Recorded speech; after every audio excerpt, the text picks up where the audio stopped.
Hey, welcome to Our American Travel. On this week's episode, we are kind of walking around our trailer, showing you things that you must have in order to go camping in a travel trailer RV. And then we're kind of showing you some things some upgrades of those things, like maybe some other suggestions once you kind of get going, and just kind of like our Christmas wish list, since everybody's shopping for Christmas, or almost everybody. We hope you enjoy.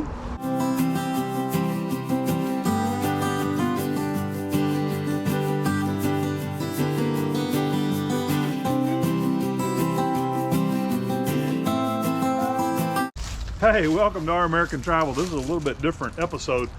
Today we're going to show you a few things that we use around the RV we think you need.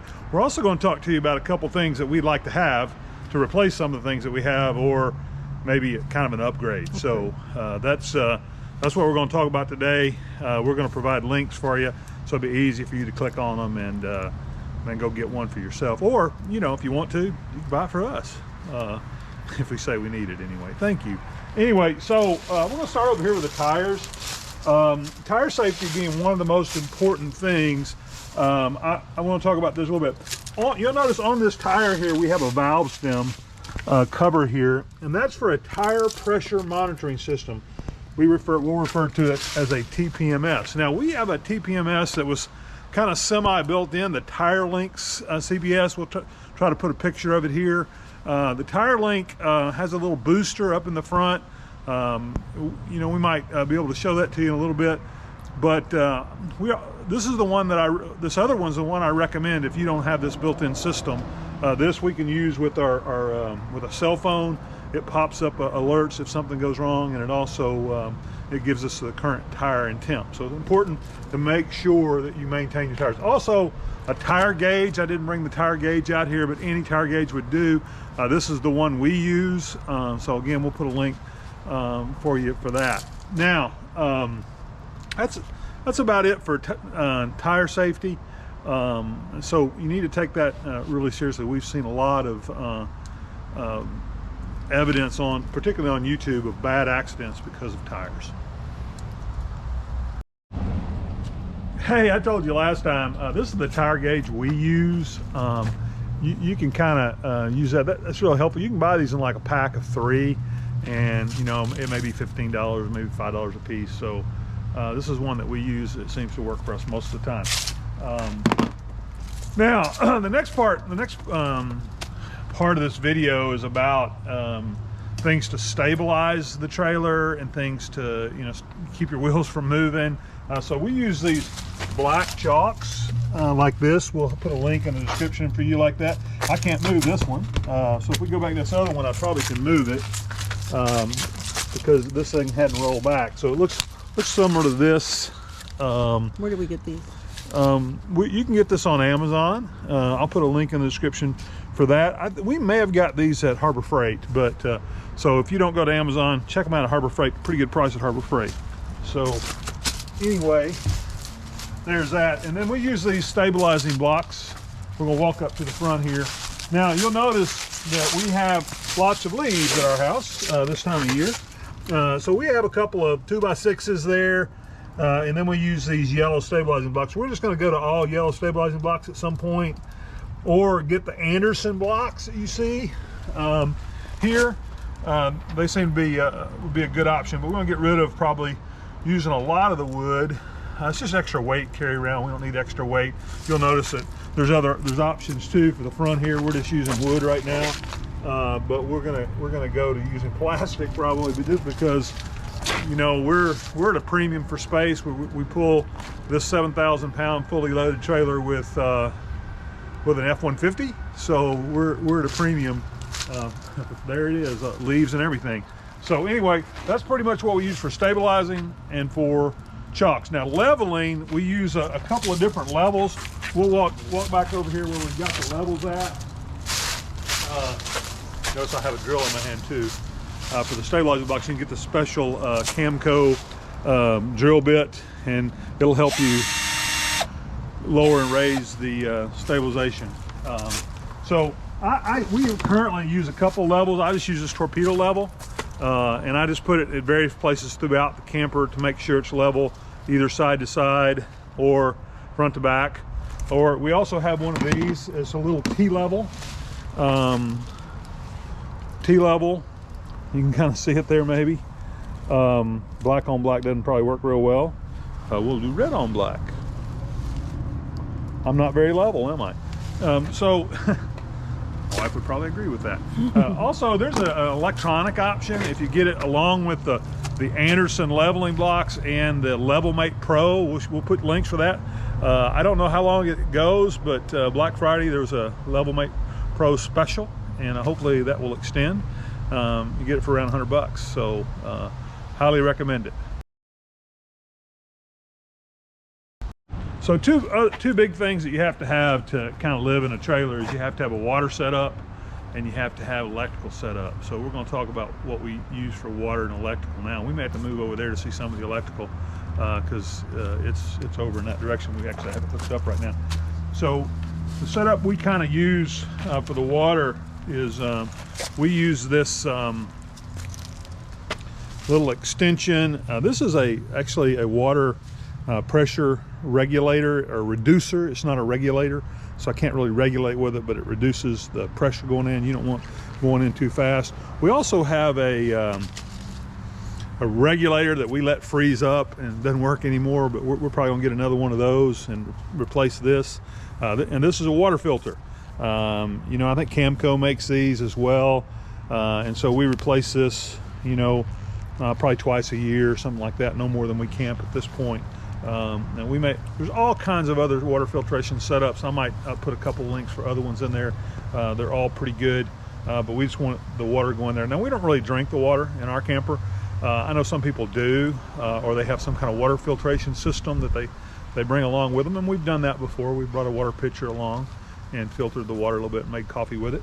But anyway, that is the filter system and the water pressure. Now we have this old water pressure regulator. It's kind of bad. I wouldn't get this one, but it froze up and it's not good anymore. We'll show you a link to one similar to it, but you know, just don't leave it out in the freezing. And what have we learned about hoses? Huh? What have we learned about hoses? Yeah, hoses, we like these. You want to tell me? Because I don't know what you're going for. Well, no, remember they suggested we buy a 50-foot long hose? Oh, yeah, okay. And then we have this 0G hose, and we have a 25-foot and a 50-foot. I'm not going to draw out the 50-foot. And this is... but we didn't used to have a 50-foot. Yeah, we started out with, you know, with our first camper, we had a 25-footer, and we never needed anything else. It was always enough. And the first time we went out with the new camper, we needed 50-foot, it seemed like. So we got a 25-foot and a 50-foot 0G hose. That gives us 75 feet if we ever had to have a pretty long connection. And so for us so far, in almost 3 years, 50-foot has been enough. But you know, that may change at some point, I don't know. And what could we do if it was really cold and we still wanted to camp? Yeah, you could. Thank you for asking that question. I was hoping you would ask that. Oh, good. Good. You can get a heated hose. Now they're pricey. If we were doing a lot of camping in the winter months, we'd probably get one. They're about $100 just for the hose for 25 feet, and that's probably enough because most of the time, you know, I guess you could get a 50-foot one, but we probably wouldn't do that. You'd want to heat it up maybe just enough to maybe fill your tank and then operate off your tank most of the time. So that's the way we would go about it, and that's what we've done in the past. So that's water. Of course, there's various storage boxes you can get. We found that these work fine. We just got them at the local Walmart or something like that. So that's the water situation. Our power situation. Our power situation is this is an extension cord, 30 amp extension cord. Okay. So you can see there's the 30 amp male side, there's the 30 amp female side. Now we also have a couple other things for power. You may want various different dog bones depending on what you have. This is a 50 amp to 30 amp, a 50 amp to 30 amp. Okay, you also might want I'm not going to show you what we have, but you might want one similar to this where it's, where you can plug it into the house to 120 volt or, maybe 15, 20 amp, and then have a 30 amp on this end and that way you can plug your trailer into your house. Now, we should show that. warn you, there's no need to show that right now. But I appreciate it. But we don't need to show it right now. But you can plug it in your house. Now, ours is currently plugged into the house. But let me say this about that. Be very careful. Don't run too much. If you got a 20 amp dedicated circuit, you can run most things except for the air conditioner. Okay. If you want to run the air conditioner, you probably need a 30 amp plug up or a generator or something. Let's walk around here and I'll show you the. You know, you can kind of look over and see that it's plugged in. We have an extension cord plugged into the house. And it comes back this way. I guess she's not coming back this way. Then we have a little plug here, just a little converter to the 120. And we have a power watchdog. What would you call this? A surge protector. And you can see we're good to go there. Got all the green lights, good to go. I will, you know, one of them looked like it's going off, but it's really not. That's just the camera. I will say that there are more expensive versions of these. There's ones, there's a more expensive power watchdog. There's also one that you can, like Progressive has one that you can have hardwired into your camper. And so that might be something we'd think about at some point. That way you don't have to worry about that. You can just plug it in. So you might want to get it hardwired in.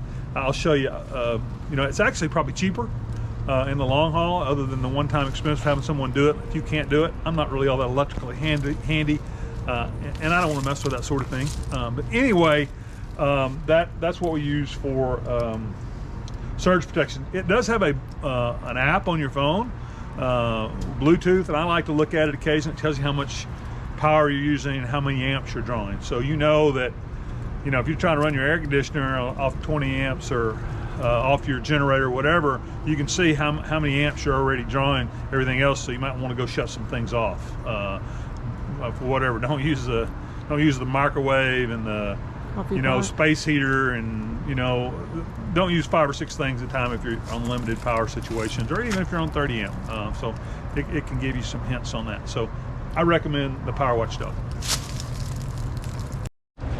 Hey, another thing you're going to need when it comes to water is get rid of your bad water. Get rid of your gray water, get rid of your black water. So you need hoses to connect to a sewer hookup or a dump station. And so we've gone with the Rhino version of the hoses. We had another version that our dealer gave us initially, and we liked it, but the Rhino seems to be more I don't know, flexible. I think it is more flexible, and you can actually reduce it down to a smaller size to store it, and then get an extension as well. Now we have an extension somewhere. I think we bought. It's in one of our I think it's in the black container that's in here. Oh, okay. It's never been used, so fortunately, man. Now, first thing you need to think about is keeping your hands clean. Disposable gloves, nitrile. One size fits most. You can get larges or smalls in some other brands. You can see these came from Walmart. I have a link for some on Amazon. Be the same. If you'd like to click on that link, make it easy. Let your fingers do the walking. We also just get some hand sanitizer. I don't know where we got this, but antibacterial, we got it during COVID probably, and so we keep that handy. Keep hands good and clean. And I'm going to need it after I get through here. So I'm going to take these gloves off. I haven't really touched anything inside that's awful yet, and I'm not going to really touch anything that's awful. I'm going to put one glove on at least. You can kind of see that I'm not a surgeon. One glove on. And so inside our box here, and we get these boxes, has a little taller lid on it. You can see we have the Rhino hose. So I'm not going to go any further than that. But this is a 15-foot, and you can see it reduces down to pretty small in size.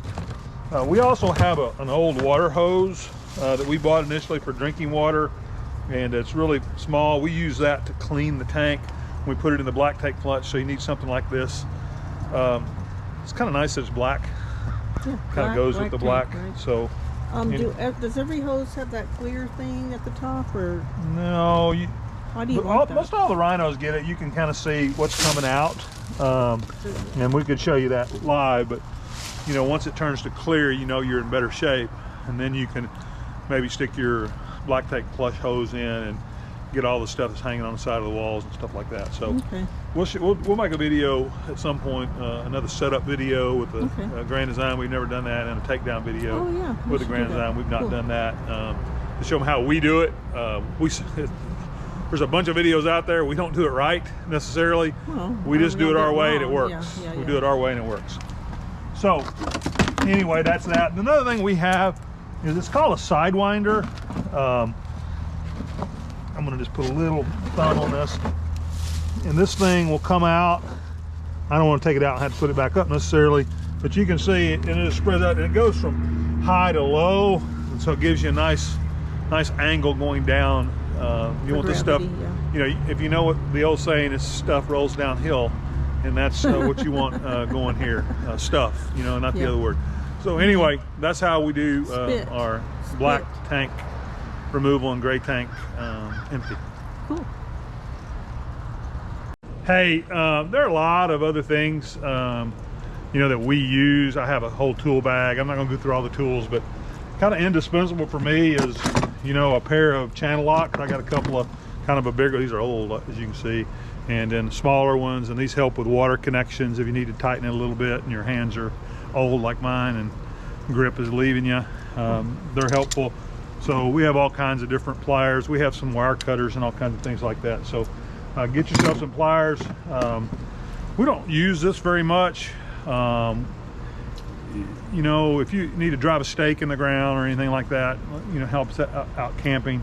Have yourself a small 3-pound or 2-pound hammer. This is a 3-pound, I think. So 3-pound. Another thing we kind of find that is indispensable is shop towels. We bought this whole box, and they're a little hard to manage. You can get them in rolls, so you might want to get a small roll of them, get a couple of them. And but this is, you know, was like I don't know.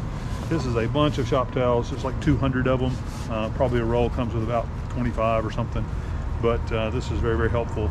Yeah, we got these when we first started, right? So yeah, did you get a picture of them? Yeah.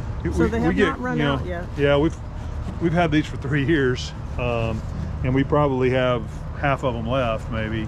So we use it. You know, a lot of grease, and you know, when we were looking like weight distribution hitches, and when you grease those and the ball and stuff, you know, this is good to clean your hands off if you get it on your hands or whatever. So recommend you get these. Bunch of other stuff, but that's the basics. Hey, thanks so much for watching this episode of Our American Travel. We appreciate all of you viewers. We just do. As always, we'd really like it if you would like and subscribe to our channel and hit the notification bell so that when we have a video come out, you know about it. And remember, it's all about the journey to infinity and beyond.